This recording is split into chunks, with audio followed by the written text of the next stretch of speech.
ঢাকা বিশ্ববিদ্যালয়ের শিবিরের সভাপতি এই কয়েকদিন আগ পর্যন্ত কেউ জানতোই না সে ফেরাউনের কোলে মোসা যেমন লালন পালন হয়েছে, আমার মনে হয় ওইভাবে উনি কাজ করেছে।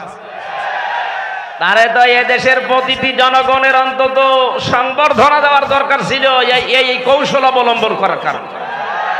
আর না, অনেক মুনাফিক, অনেক জালেম এখন উল্টা পাল্টা ফতোয়া দিচ্ছে।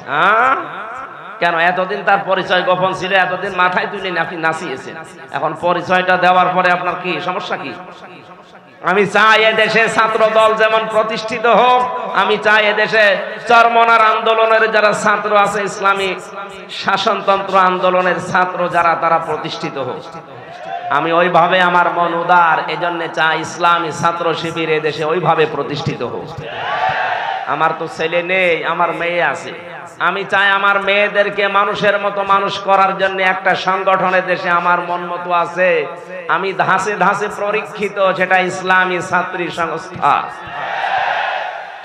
আমি আপনাকে গ্যারান্টি দিচ্ছি, যদি শেষ বয়সে বৃদ্ধাশ্রমে যেতে না চান, যদি নিজের ছেলে নিজের মেয়েকে নেশাগ্রস্ত অবস্থায় দেখতে না চান, ইসলামী ছাত্রী সংস্থা, ইসলামী ছাত্র শিবিরে নির্দ্বিধায় দিয়ে দেন, আমি গ্যারান্টি দিচ্ছি এই দুইটা কাজ জীবনে পাবেন না।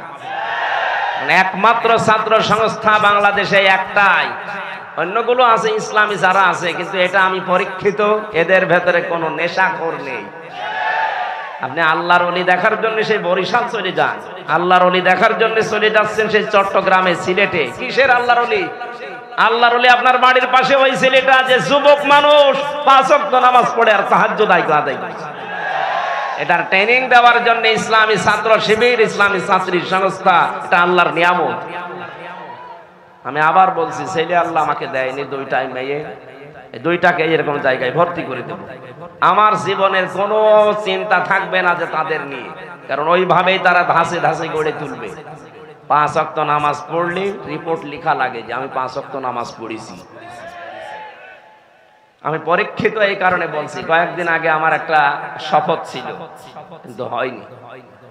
120টার উপরে আমরা প্রশ্ন দিয়েছি, পারিবারিক জীবন সম্পর্কে 20টার উপরে। আমি সারা দেশে কোরআনের ওয়াজ করে বেড়াই, অথচ আমি এ পরীক্ষায় পাশ করতে পারলাম না, আমার সিরিয়াল আবার পেছিয়ে দিয়েছে।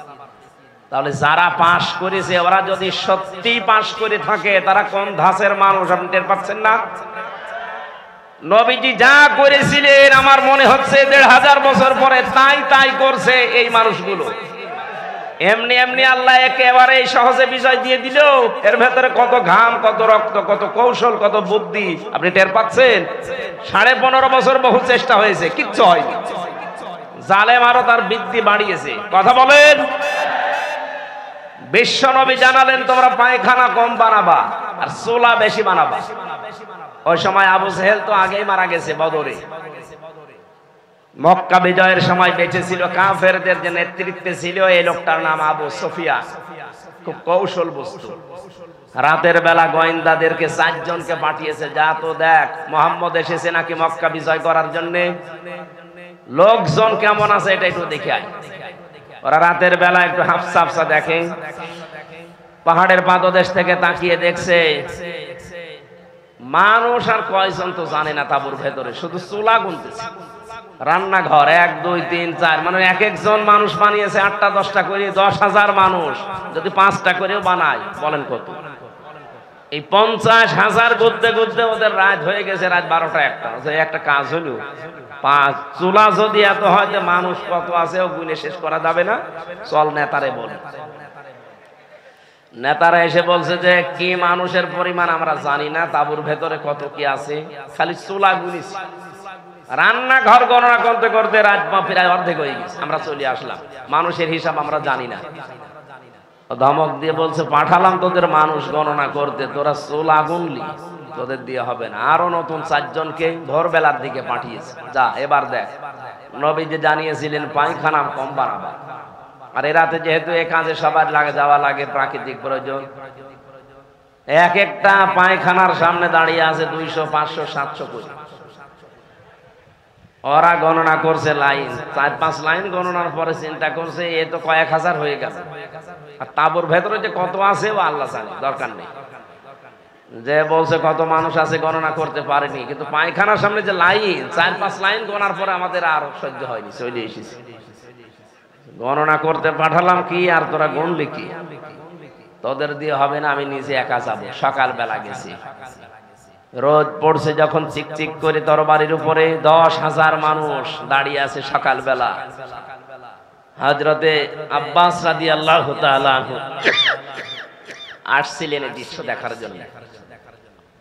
পাহাড়ের পাদদেশে দাঁড়িয়ে আবু সুফিয়ান তাকিয়ে দৃশ্য দেখে হযরতে আব্বাসকে দেখতে পেলেন। বললেন, আব্বাস, মনে হচ্ছে তোমার ভাইয়ের ছেলে ভাতিজা আজ বিশাল বাদশা হয়ে গেছে।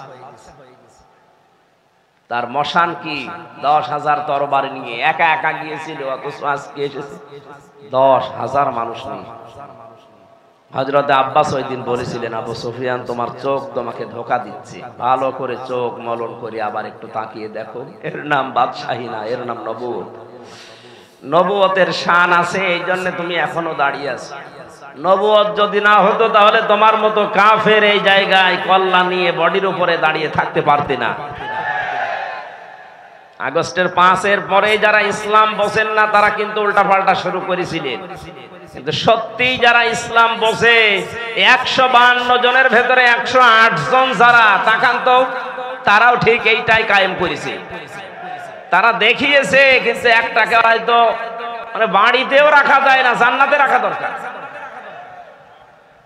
আর আমারে ওরা ফাঁসির কন্ডেম সেলের ভেতরে 24 ঘন্টা তালা লাগিয়ে আবার সিসি ক্যামেরা দিয়ে রাখে, যেন আমার সাথে কেউ যেন কথা না বলে। মাওলানা মামুনুল হক আর আমার এত কষ্ট দিয়েছে, রিমান্ডে তো দিয়েছে মাটির নিচে নিয়ে, জেলখানার ভেতর। আর অধিকাংশ পড়তো আমাদের মালায়ন হিন্দু, দেবদাস, সুব্রত বালা, দেবদুলাল, আশিক কুমার, এর নামগুলো মুখস্থ হয়ে গেছে। 3 বছর এরাই ছিল আমার সামনে। মুসলমান দিত না, মনে করতো মুসলমান দিলে যদি ওর উপর একটু দয়া দেখায়, খাবার দাবারের যে অবস্থা মনে হতো কে যেন খাবারটা মাখিয়ে এরপরে দিয়েছে। অথচ উনি নিজেও আমার সাথে 4 দিন ছিলেন, ডাক্তার শফিকুর রহমান। এই লোকটা ঘোষণায় দিয়ে দিলেন যে আমরা আমার নিজের পক্ষ থেকে যা অত্যাচারিত হয়েছি, আমার দলের পক্ষ থেকে সব আল্লাহর জন্য মাফ করে দিলাম। কেবল 15.5 বছরের জঞ্জাল দূর করায় 15.5 দিনে সম্ভব? সময় দেওয়া লাগবে না? তাই বলে আমরা বেশি সময় দিতে চাই না, যৌক্তিক একটা সময় দিতে চাই, সম্মানজনক সময়। তারা যেন এই লেবেল করে আমাদের হাতে দিয়ে ওনারা যেন বিদায় নেয়, নাকি? ইনশাআল্লাহ তাই হচ্ছে এবং হবে বলে আমরা আশা করছি। যে মানুষগুলোর এখন এই 1 মাস 12-13 দিন 17 দিন পরে যাদের চুলকানি উঠছে, এই কিছু রাম আর বামরা, এরা ডাক দিয়ে বলছে, না এগুলোর পেছনে সব শিবিরের কাজ। হ্যাঁ, শিবিরেরই কাজ এটা। কারণ যুদ্ধ ক্ষেত্রে কৌশল অবলম্বন করা এটা নবীর সুন্নাত। এই কথা বলেন না কেন?